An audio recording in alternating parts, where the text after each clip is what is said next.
Hey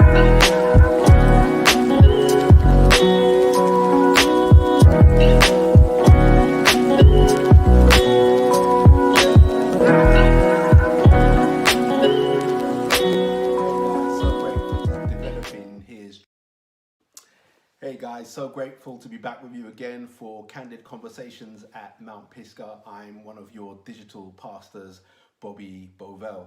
Today our subject is how to find your tribe to do life. And I've been reflecting on a part of the Gospel of Mark, which I want to read for you. It's from chapter 2, verses 13 onwards. It says, "Once again, Jesus was beside the lake, and a large crowd came to him, and he began to teach them. And as he walked along, he saw Levi, son of Alphaeus, sitting at the tax collector's booth. 'Follow me,' Jesus told him, and Levi got up and followed him."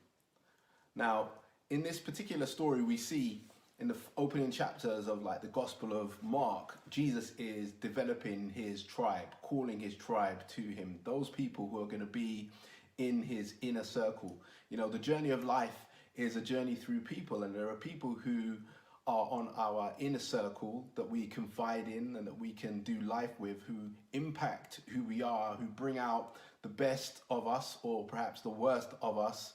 And those people are the ones that we are experiencing life through. Those are the people that we are having exchanges with, which determine how we're going to react to life in general, right? I mean, it's not like the people that we have with us come with pre-described feelings or attitudes and emotions, but those people can, in large part, determine the way that we're going to react. You might say somebody could make you angry or somebody could make you happy, but the reality is that person's not really making you angry and that person's not really making you happy. You're deciding to respond with anger or happiness to the interaction you're having with those people. And even though it's you who's making the decision about how you're navigating your way through life, it's important to have a tribe around you who can help you to flourish, who affirm you in who you are, who bless you, who encourage you, a community, as it were. Now, when we think about tribe, I've read this book recently where the author was talking about going on a long journey, and he gets to a town where he's got some food in his backpack, and then a man approaches him and says, "Have you got any food?"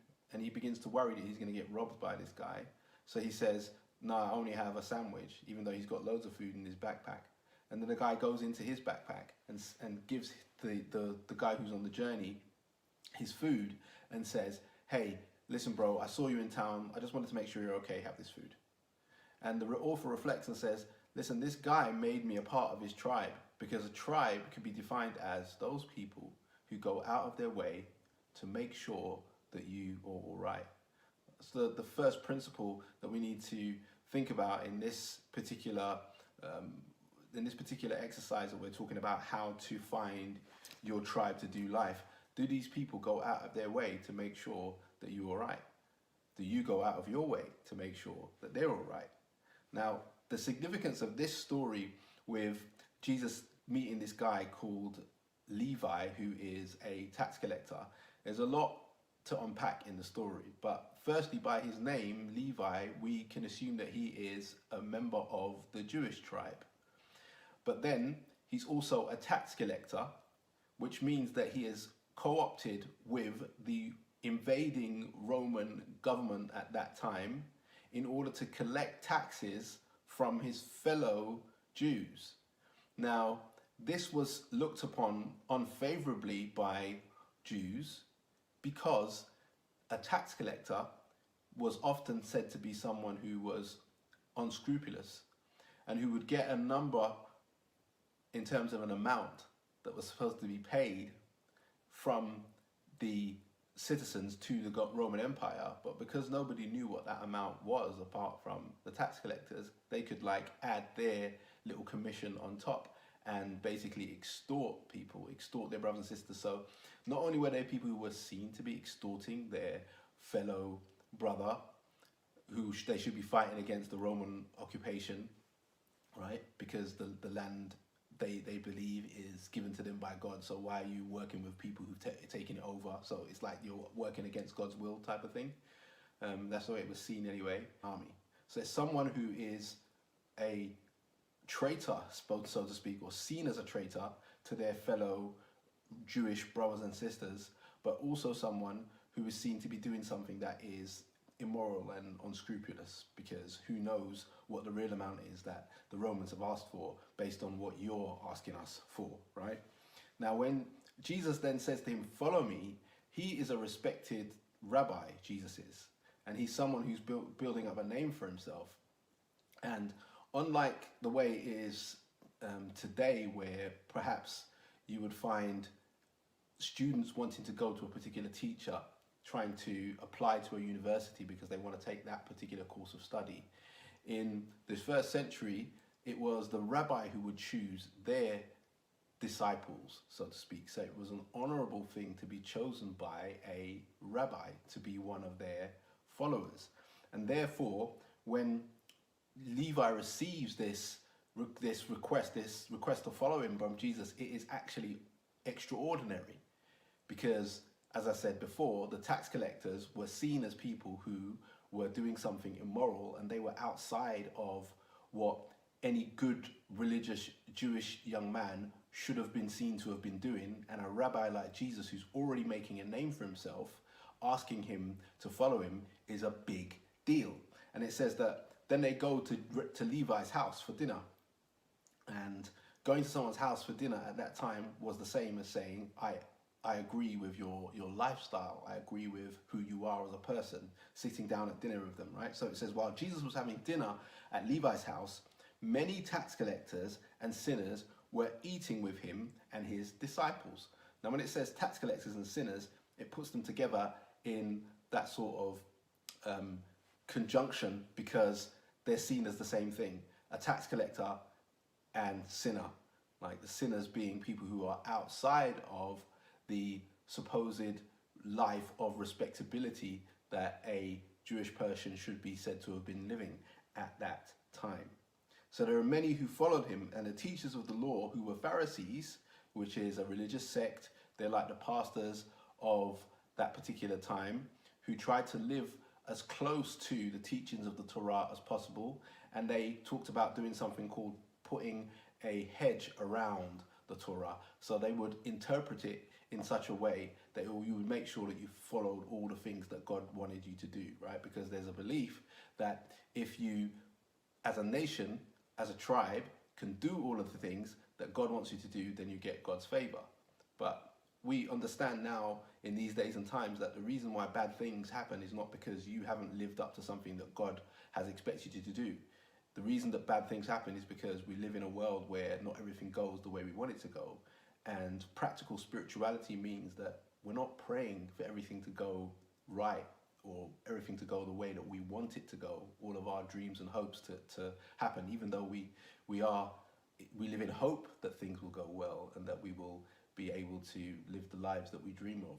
But if things don't go that way, if you don't get the job, if you're not in that relationship, if you don't have the health that you would like, then we're praying instead for the power to be able to live through these experiences with grace and power, instead of praying that everything is going to go exactly to the plan, or the plan that we have in our head at least.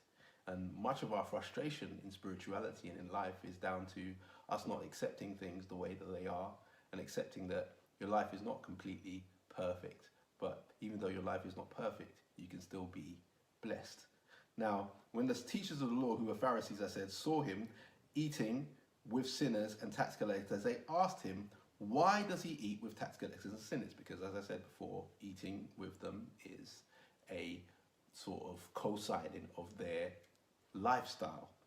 And on hearing this, Jesus said to him, it is not the wealthy who need a doctor, but the sick. I've not come to call the righteous, but sinners.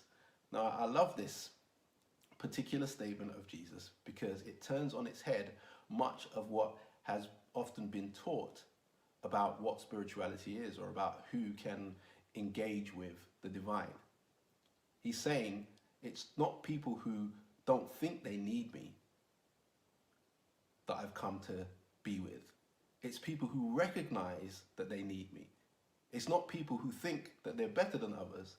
It's people who recognize that they're not better than others. It's not people who think they're perfect. It's people who recognize and realize that they're not perfect, right? Because only when you see your need of God can you really begin to have a vibrant and powerful and intimate relationship with the divine.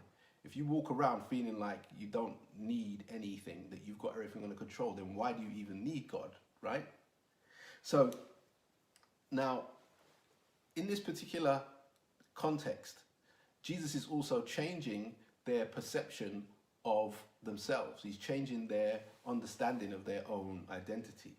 And what he's doing is he's creating a tribe around him that is not based on the labels that people try to put on us, but is based on the fact that they're removing all of those labels and living in a new third category, living in a new reality where it's not about your job, it's not about the life that you've lived, but it's about whether or not you can gather around the divine. Now, we go through life and we get all these types of labels, especially in the social media world that we live in. It's very easy to receive labels like, loser. Yeah, the labels can also be positive, like winner, or whatever label it is that you use to describe yourself. But both of them are tricky, spiritually speaking, because if you take on a label that says that you're less than someone else, then maybe you don't feel that you're worthy to engage with God or have a relationship with God. And if you similarly label yourself as someone who's a winner and someone who always gets it right, then perhaps you fail to see your need of God. And it's not a question of just need in the sense of making yourself someone who is vulnerable or making yourself someone who is less than perfect so that you can approach the divine, but it's about recognizing that no matter where you are and whatever life you've lived, it can always be better.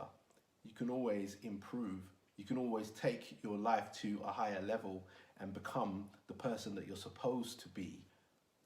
These Pharisees are trying to create the category and decide who is in and who is out.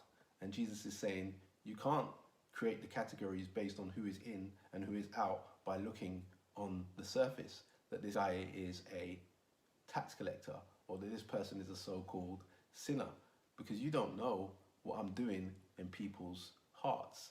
You don't know what I'm doing in people's real lives. And it's those people who I'm speaking to, those people who I'm calling with my spirit, who are in reality my tribe. So this is what I want to say to you today.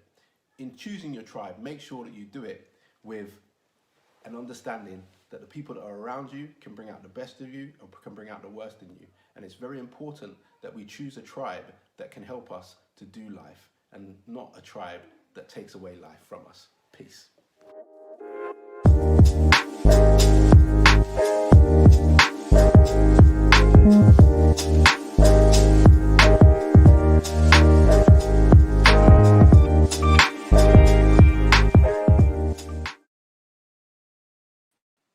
Hey guys, Bobby Bovell here. I hope that made sense in terms of how to choose a tribe to do life. It's very important that we have people around us who can encourage us and allow us to live a bigger life instead of choosing people that may make our lives smaller.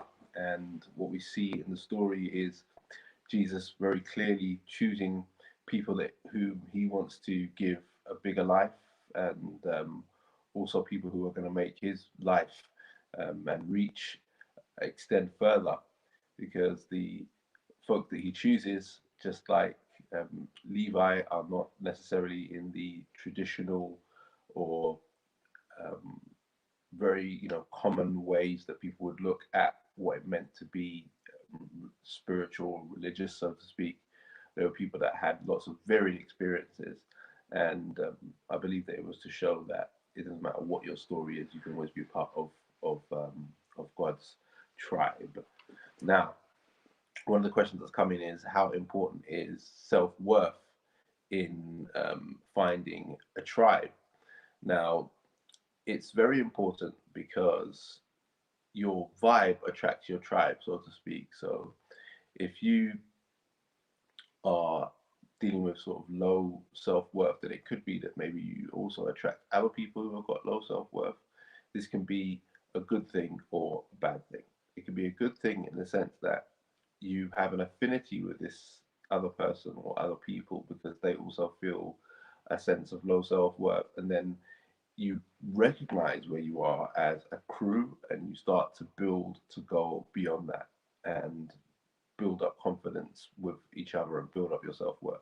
But then it can also be a negative thing in the sense that if you've got people around you who have low self-worth, maybe their way of treating others and their way of treating themselves is not a good model for you, because it can cause insecurities that will make that person begin to sort of treat you badly when they feel like they've got power, right? If if um, if you're dealing with someone, for example, who has got low self worth and you are trying to befriend them, you're trying to encourage them, then maybe your words of encouragement might be falling on deaf ears because this person doesn't feel that they're of any worth and any value. And that can mean that it's difficult for you to build a real friendship or build a real tribe around this sort of interaction, right? So self worth is very important. What I'm really saying is, number one, either you're going to recognize that you don't have good self worth and you're going to work on your internal dialogue to fix it and become someone who's got good self worth, or it's going to be something where it's an issue that's not recognized and you're going to reinforce and project even more low self esteem onto each other. So make sure that self worth is high when you're picking your tribe, because otherwise, as well, you might start to pick people who don't treat you well because your vibe attracts your tribe. Hope that makes sense. Right. I don't think there are actually any more questions tonight. So I just want to say thanks for listening. Be sure to tap in the link in the Mount Pisgah page to join in and connect with the folks there who will be able to assist you on your journey if you need support in terms of your spiritual well-being. All right, no, there's one here question that's coming. How can I make friends during this pandemic? It's interesting that we um, ask these types of questions, right? Because obviously during the pandemic, people haven't been able to meet up physically, and we're starting to see how important our physical, actual face-to-face meetings are, as opposed to virtual ones. That being stuck in digital interactions doesn't always provide us with the fulfillment that we might have hoped. And I would say that you should continue to try and use the same tools that you would outside of the pandemic, but just online, right? There are different levels of friendships that we talk about. Um, 5 levels of friendship, right? There's the level of friendship number one, which is sort of what's the weather like type of, that's the lowest uh, type of interaction you can have with someone, what's the weather like. And then you've got people who will like start to share a little bit of information about themselves, like my name is Bobby. Um, I'm one of 6 kids or something, right? And then they start to give you a little bit of information about themselves. So that's a level two. Then level three would be all right, sharing thoughts and opinions, right? So they would say, do you know what? I really think it's wrong that these people are being killed by the police, etc. Something, right? You start to share, um, you know, yeah, it's really terrible what happened to George Floyd or something, right? Then you're on the level of sharing your thoughts and your opinions, and then you could start to go onto the level 4, which is you're starting to share personal your personal journey. Like you start to say to people, all right, you know what, I'm divorced, or um, I this happened to me when I was a child. You see what I mean? Then you start to go in and start to share those more personal information, so these people can get to know you deeper. And then the fifth level is no secrets. You know everything about that person knows everything about you. Now, moving from, especially in this pandemic, trying to navigate those 5 levels can be difficult, right? But you should continue to try and build friendships during this pandemic, even if it's online, if it's through video chats, if it's through um, if it's through texting, if it's through um, sending people um, an old-fashioned letter or something, right? You continue during this pandemic to um, build up the friendship in the same way that you would outside of the pandemic, moving from those 5 levels of the weather to um, you know everything about the person, everything else, that person knows everything about you. Now, let me just say that level is hard to attain, and it usually doesn't happen, and sometimes it shouldn't happen. You know that you know everything about the person, everything knows the person knows everything about you, because that's something that can take years and years to develop and build, right? But at the same time, we need to just go through this process of getting to know people in a normal way, and just be relaxed about it, and be yourself, and be interested in people, and let people be interested in you, and really believe that you are someone who people are going to want to have a friendship and relationship with. So again, as I said, you need to just do it the same way you would do it outside of the pandemic, but just online. And then when things begin to be easier in terms of being able to physically meet up, then you're going to have a wealth of conversation, a wealth of connection, a wealth of experiences from your interactions online or digitally, that you can draw on. Also, there is also social distancing meetings or friendships that you could develop. What about you meet with someone and you stay 6 feet from each other as you meet and as you talk? Keep a mask on or something. Then you can begin to develop that friendship.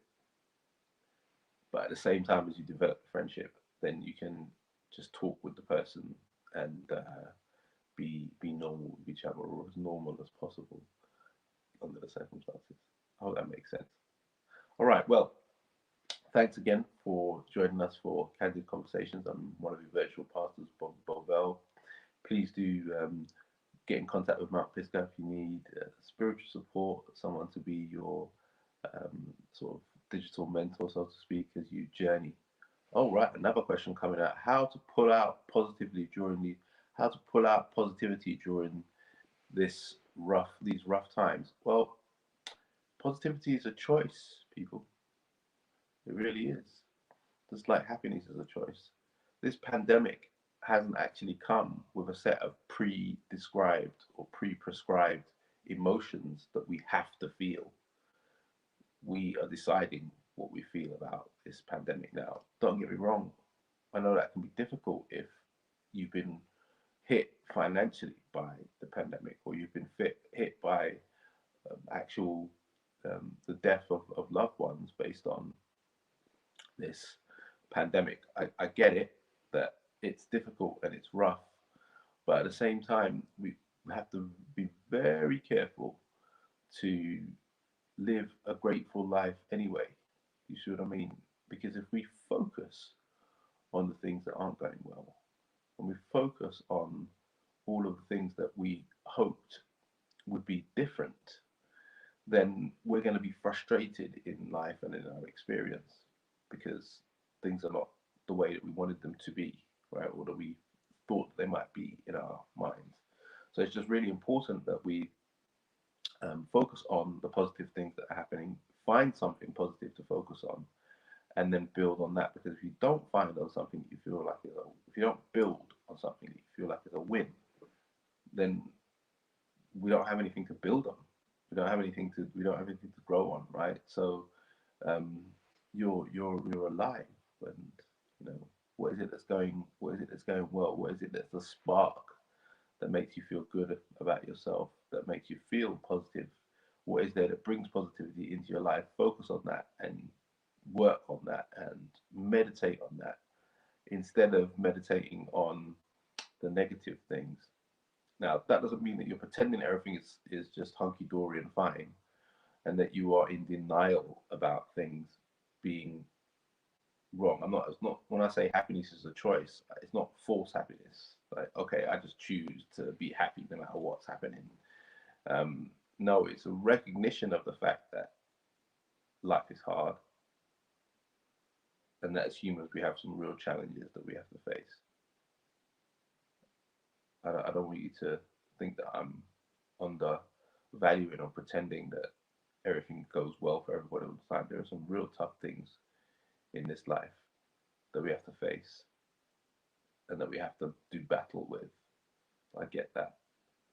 But at the same time, we can also choose how we deal with that. So I choose gratefulness. It's important for me to be grateful for the things I've received from people and the interactions I've had with them, instead of looking at what they haven't done and focusing on that and letting that fester. This person didn't call me back, or this person wasn't loyal to me, or this person didn't act and take on the role that I wanted them to take on as a person in my life, right? That could be true for your parents or for your friends, etc., etc. It's very important that you don't focus on what these people didn't do, but you focus on what they did do. What were the good experiences you've had with them? What are the things you're grateful for that they've done?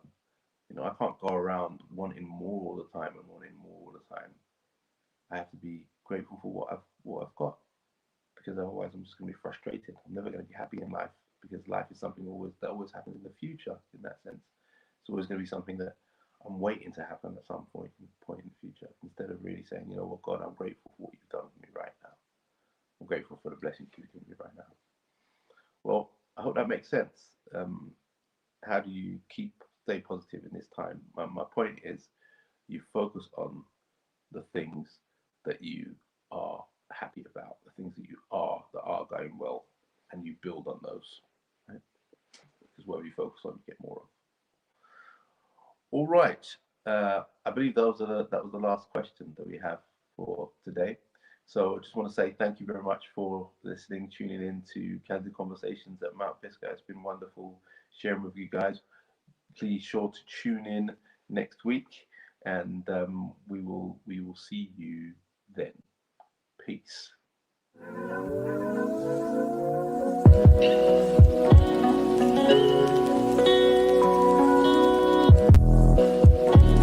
Thank you for joining us for tonight's Candid Conversation.